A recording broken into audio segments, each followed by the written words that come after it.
ਅੱਜ ਦੇ ਵਿਸ਼ੇਸ਼ ਦਿਨ ਤੇ ਅਸੀਂ ਸਮੂਹ ਨਾਨਕ ਨਾਮ ਲੇਵਾ ਨੂੰ ਬਹੁਤ-ਬਹੁਤ ਵਧਾਈਆਂ ਦਿੰਦੇ ਹਾਂ। ਗੁਰੂ ਮਹਾਰਾਜ ਦੀ ਅਪਾਰ ਬਖਸ਼ਿਸ਼ ਦੇ ਨਾਲ ਜੋ ਕਿ ਹਰੇਕ ਸਾਲ ਨਿਊਯਾਰਕ ਸਿਟੀ ਦੇ ਵਿੱਚ ਪਰੇਡ ਕੱਢੀ ਜਾਂਦੀ ਹੈ, ਵਰਲਡ ਕੈਪੀਟਲ, ਜਿੱਥੇ ਕਿ ਗੁਰੂ ਨਾਨਕ ਪਾਤਸ਼ਾਹ ਦੀ ਵਡਿਆਈ ਵੱਡੇ ਪੱਧਰ ਤੇ ਸਤਿਗੁਰ ਦੀ ਅਪਾਰ ਬਖਸ਼ਿਸ਼ ਹੋ ਰਹੀ ਹੈ ਜੀ। ਤੇ TV 84 ਵੀ ਹਰੇਕ ਸਾਲ ਕਵਰੇਜ ਕਰਦਾ ਹੈ। TV 84 ਸਿੱਖ ਪੰਥਕ ਇਸ਼ੂਆਂ ਤੇ ਬੜਾ ਕੰਮ ਕਰ ਰਿਹਾ।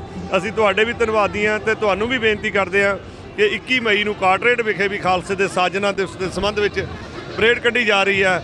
ਕਿਰਪਾ ਕਰਕੇ ਉੱਥੇ ਵੀ ਪਹੁੰਚਿਓ ਤੇ ਅਸੀਂ ਦਸ਼ਮੇਸ਼ ਦਰਬਾਰ ਦੀਆਂ ਸਾਰੀਆਂ ਸੰਗਤਾਂ ਨੇ ਇੱਕ ਵਾਰ ਫੇਰ ਸਾਰੀਆਂ ਸੰਗਤਾਂ ਨੂੰ ਬਹੁਤ-ਬਹੁਤ ਵਧਾਈ ਦਿੰਦੇ ਹਾਂ ਜੀ। ਵਾਹਿਗੁਰੂ ਖਾਲਸਾ ਵਾਹਿਗੁਰੂ ਜੀ ਵਿਸਾਖੀ ਦੀ ਬਹੁਤ-ਬਹੁਤ ਵਧਾਈਆਂ ਸਾਧ ਸੰਗਤ ਨੂੰ। ਤੇ ਬਹੁਤ ਖੁਸ਼ੀ ਆ ਜੀ, ਸਾਰਿਆਂ ਨੂੰ ਦੇਖ ਰਿਹਾ ਕਿ ਕਿੱਦਾਂ ਮਨਾ ਰਹੇ ਨੇ, ਬਹੁਤ ਯੋਗਦਾਨ ਪਾ ਕੇ। ਇਸ ਤੋਂ ਪਤਾ ਲੱਗਦਾ ਜੋ ਗੁਰੂ ਗੋਬਿੰਦ ਸਿੰਘ ਨੇ ਸਾਡੇ ਦਸ਼ਮੇਸ਼ ਪਿਤਾ ਨੇ ਇੱਕ ਬੂਟਾ ਲਾਇਆ ਸੀ ਸਿੱਖੀ ਦਾ, ਉਹ ਕਿੱਦਾਂ ਵੱਲ ਫੁੱਲ ਰਿਹਾ ਫੋਰਨ ਕੰਟਰੀ 'ਚ ਵੀ। ਇਸ ਕਰਕੇ ਮੈਂ ਫਿਰ ਸਾਧ ਸੰਗਤ ਨੂੰ ਵਿਸਾਖੀ ਦੀ ਬਹੁਤ-ਬਹੁਤ ਵਧਾਈ ਦੇ ਰਿਹਾ ਜੀ। ਬਹੁ ਖੰਡੇ ਧਾਰ ਹੋਏ ਜਨਮ ਸੁਹੇਲਾ, ਵਾਹੋ ਵਾਹੋ ਗੁਰੂ ਗੋਬਿੰਦ ਸਿੰਘ ਆਪੇ ਗੁਰਚੇਲਾ। ਅੱਜ 34ਵੀਂ ਸਾਲਾਨਾ ਪਰੇਡ ਜੋ ਨਿਊਯਾਰਕ ਸ਼ਹਿਰ ਦੇ ਵਿੱਚ ਕੱਢੀ ਜਾ ਰਹੀ ਹੈ, ਜਿਸ ਵਿੱਚ ਹਜ਼ਾਰਾਂ ਦੀ ਗਿਣਤੀ ਵਿੱਚ ਸੰਗਤਾਂ ਵੱਲੋਂ ਬਹੁਤ ਭਾਰੀ ਇਕੱਠ ਕੀਤਾ ਗਿਆ ਹੈ। ਆਪ ਆਈਆਂ ਹੋਈਆਂ ਸਾਰੀਆਂ ਸੰਗਤਾਂ ਨੂੰ ਖਾਲਸਾ ਸਾਜਨਾ ਦਿਵਸ ਦੀਆਂ ਲੱਖ-ਲੱਖ ਵਧਾਈਆਂ ਹੋਣ।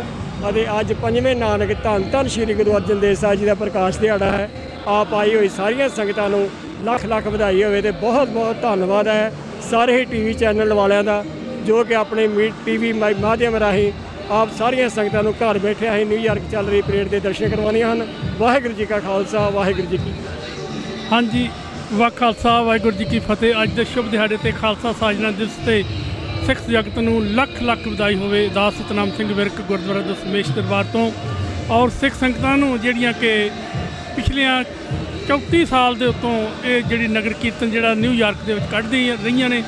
ਇਸ ਸਾਲ ਵੀ ਬੇਸ਼ੱਕ ਕਰੋਨਾ ਮਹਾਮਾਰੀ ਦੇ ਦੌਰਾਨ ਕਾਫੀ ਜਿਹੜੀਆਂ ਸੰਗਤਾਂ ਨੂੰ ਮਤਲਬ ਵੀ ਉਹ ਘਟੀਆਂ ਨੇ, ਲੇਕਿਨ ਫਿਰ ਵੀ ਬੜਾ ਉਤਸ਼ਾਹ ਹੈ ਸੰਗਤਾਂ ਨੂੰ ਇਸ ਪਰੇਡ ਦਾ, ਨਗਰ ਕੀਰਤਨ ਦਾ। ਸਾਰੀਆਂ ਸਿੱਖ ਸੰਗਤਾਂ ਨੂੰ ਲੱਖ-ਲੱਖ ਵਧਾਈ ਹੋਵੇ।